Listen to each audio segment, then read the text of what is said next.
안녕하세요. 오늘 저와 함께 2월 1일 속회원과 마태복음 7장을 공부해 보도록 하겠습니다. 마태복음 5장부터 7장까지의 내용을 산상순이라 그렇게 말씀을 드렸습니다. 예수님이 산 위에서 가르쳐 주신 말씀을 의미하는 것인데, 사실은 이 모든 말씀이 한 자리에서 또 같은 시간에 선포된 것처럼 보여주지만 그렇지는 않습니다. 마태가 예수님의 가르침을 이렇게 잘 모아서 편집하여 5장부터 7장까지 예수님의 가르침을 정리한 것이고, 그 주제는 하나님 나라, 하나님 백성들이 어떻게 살아가야지에 대해서 말씀해주고 가르쳐주고 있는 것입니다. 그래서 7장의 내용은 어떤 내용이냐면은 하나님 나라 백성들이 하나님 나라 백성답게 어떻게 무엇을 실천하며 살아야 되는지에 대해서 실천적인 가르침과 특별히 오늘은 기도에 대한 가르침을 예수님이 주고 있는 것을 보게 됩니다. 먼저 이웃과의 관계에 있어서 우리가 비판하는 사람이 되면 안 된다는 사실, 그래서 비판하지 말라라고 하는 강한 명령으로 오늘 말씀이 시작이 되고, 그 이후에 보면 구하라 찾으라 문을 두드리라, 우리가 잘 알고 있는 말씀으로 우리가 포기하지 않고 끝까지 기도해야 될 이유에 대해서도 말씀해 주고 있습니다. 자, 그러면 이와 같은 내용을 배경으로 오늘 말씀 나누기 한번 보도록 하겠습니다. 첫 번째 문제, 예수님이 비판하지 말라고 말씀하신 이유는 무엇인가요? 1절과 2절에 나와 있습니다. 읽어보면 비판을 받지 아니하려거든 비판하지 말라. 너희가 비판하는 그 비판으로 너희가 비판을 받을 것이요 너희가 헤아리는 그 헤아림으로 너희가 헤아림을 받을 것이니라. 이것은 사실은 명령이고요. 왜 이런 명령을 말씀하시냐면, 그때 당시 사람들이 서로 비판하고 정죄하는 일들이 아주 관행적으로 많이 있었기 때문에 그런 모습을 보고 아주 강한 명령조로 예수님이 말씀하시는 것입니다. 하나님 나라 사람들은 서로 비판하지 않는다, 비판하지 말라는 것이고, 내가 비판할 때 그 비판에 대한 모든 정죄와 비판을 똑같이 우리 하나님께서 우리에게 적용하시고 대갚아 주신다는 것을 말씀해 주시면서 비판하지 말 것을, 이웃을 정죄하지 말 것을 강력히 얘기하고 있습니다. 이어지는 말씀에 또 구체적으로 설명을 하는데, 왜 그러냐면은 우리들의 인간들의 죄인들의 모습은 자기 눈 속에 있는 들보는 보지 못하고, 그리고 이웃의 눈 속에 있는 티를 보고 계속 그 티를 빼라고 정죄한다라고 하는 것입니다.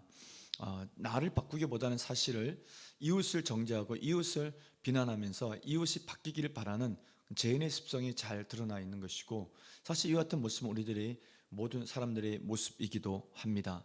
티는 지푸라기나 완결을 의미하죠. 그런데 들보는 건물을 지을 때 건물을 받치고 있는 기둥이나 또는 석가래를 의미합니다. 내 안에 더 큰 허물이 있다는 것이죠. 더 큰 허물이 있음에도 불구하고 그 허물에 대해서는 반성하거나 회개하지 않고, 늘 우리는 이웃의 눈 속에 보이는, 내 눈에 거슬리는, 내가 보기에 불편한 그것을 보고 자꾸 정죄하고 비판한다라고 예수님이 지적하고 있는 것입니다.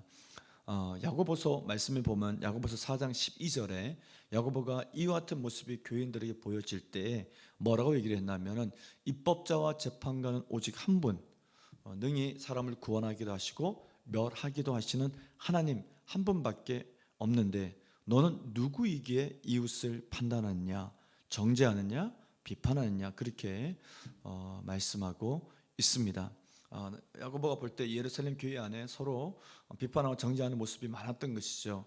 그런데 우리가 알듯이 하나님의 백성은 하나님의 통치를 받는데 그분은 법으로 통치하시죠. 10개 십계명을 비롯한 613개의 모든 율법을 제정하신 분이 바로 우리 하나님이시고, 그리고 그 하나님께서 입법자이자 재판관이 되십니다. 그런데 우리가 늘 하나님의 말씀을 가지고 재판관의 자리에 앉아서 다른 이웃을 정죄하고 비판하는 모습에 대해서 야고보도 이렇게 신랄하게 비판을 했고, 또 예수님도 그렇게 하지 말라고 말씀하고 있는 것을 보게 됩니다. 너는 누구에게 이웃을 판단하냐? 우리는 그럴 자격이 없다는 말씀이죠. 우리는 누군가를 비판하고 정죄할 자격이 없음을 예수님도 또 야고보 사도도 명확하게 얘기해 주고 있습니다. 예수님의 가르침대로 나는 죽고 또 나를 부인하고 그게 나 스스로부터 먼저 돌아보면서 주님 앞에 늘 진실된 회개와 참회의 삶, 겸손한 삶을 살아가야 될 줄로 믿습니다. 그래도 남의 허물이 보이면 어떠하느냐?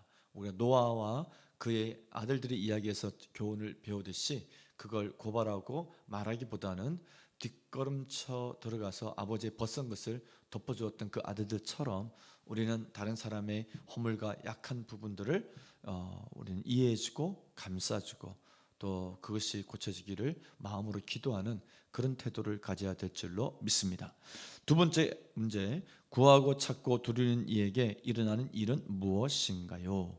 구하고 찾고 두드리라, 예수님의 기도의 가르침입니다. 먼저 간절히 구하는 것이고 또 기도하면서 찾는다라고 하는 것은 하나님께 지혜를 구하며 어떤 방법을 찾는 것이고, 문을 두드린다는 것은 반드시 열릴 줄 믿고 그것을 두드리는 것이죠. 포기하지 않고 구하고 찾고 기도할 때 우리 예수님의 약속은 명확합니다. 구하는 이마다 받게 될 것이고 찾는 이가 찾게 될 것이고 문을 두드리는 이에게 문이 반드시 열리게 될 것입니다. 두 번째 문제, 이번 두 번째 문제, 하늘 아버지는 우리에게 어떤 분이신가요? 하늘 아버지는 아들과 그 아버지 비유를 통해서 아들이 아버지에게 떡을 주세요, 생선을 주세요 했을 때 그 누가 돌을 주고 뱀을 주겠느냐?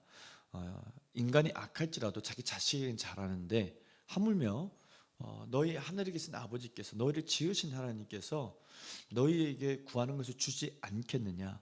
즉 기도는 반드시 응답된다는 것입니다. 왜냐하면 하나님은 구하는 자에게 좋은 것으로 주시는 분이기 때문에 그렇습니다. 우리의 아버지가 되시기 때문에 그렇습니다. 그래서 우리가 예수 그리스도 이름으로 하나님 아버지께 간구할 때 하나님께서는 구하는 자에게 좋은 것으로 주신다. 그분이 우리의 기도를 들으시는 분이시다라는 것을 기억하시기 바랍니다. 말씀 다지기 읽고 마치도록 하겠습니다. 자신에게는 관대하고 다른 사람에게는 엄격한 사람이 많습니다. 다른 사람의 허물이나 약점을 그냥 넘기지 않습니다. 성도는 나보다 남을 낮게 여기는 마음을 가져야 합니다. 좋으신 아버지 하나님은 우리의 기도를 들으시고 필요를 채우시며 부르짖음에 응답하십니다. 이는 우리가 기도하는 대로 행하신다는 의미가 아닙니다. 하나님은 우리가 정욕을 버리고 하나님 뜻대로 하는 기도를 들으십니다. 아멘.